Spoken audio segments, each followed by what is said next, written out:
Vous pensiez que l'artisan allait faire un poulet rôti en allumant le charbon et en posant la marmite en fonte? Détrompez-vous, la prochaine seconde.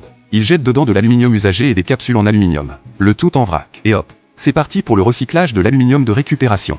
Quand la température de la flamme dépasse les 800 degrés et dépasse le point de fusion de l'aluminium, l'artisan prend une longue louche pour écumer les impuretés qui flottent à la surface. Il ne reste plus qu'un bain d'aluminium liquide parfaitement pur, prêt à l'emploi. Pendant ce temps, sur un terrain vide à côté, le vrai savoir-faire traditionnel entre en scène. Dans ce petit atelier de Peshawar, on s'apprête à fabriquer par moulage au sable un objet bon marché et ultra pratique pour les habitants. Ce tas de sable qui a l'air tout ordinaire est en réalité du sable de moulage, préparé avec un dosage précis. Il a non seulement une excellente plasticité et l'artisan en remplit généreusement le moule, et sous la pression de son pied pointure 43, il reproduit parfaitement la forme du moule mais aussi une grande perméabilité à l'air. Quand le métal liquide est coulé, l'air intérieur peut s'échapper par les interstices des grains de sable, évitant la formation de bulles à l'intérieur de la pièce. Sous le geste sûr de l'artisan, un moule prend forme en un rien de temps. Alors, à ce stade, avez-vous deviné ce qu'ils sont en train de fabriquer?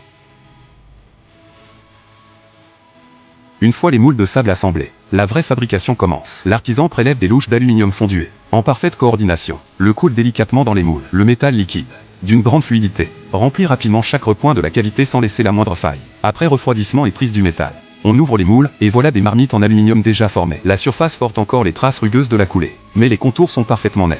On casse l'excédent de matière au niveau du point de coulée. Et là commence le vrai travail de finition. Malgré un environnement simple et un équipement basique, juste un tour rudimentaire, l'artisan fixe la marmite dessus, prend son outil de coupe et démarre la machine. Sous une pluie de copeaux, il assure une épaisseur parfaitement uniforme des parois tout en donnant à la surface un fini lisse et régulier. Et le tour est joué, l'aluminium usagé a accompli son cycle de recyclage, et se transforme en de belles marmites en aluminium.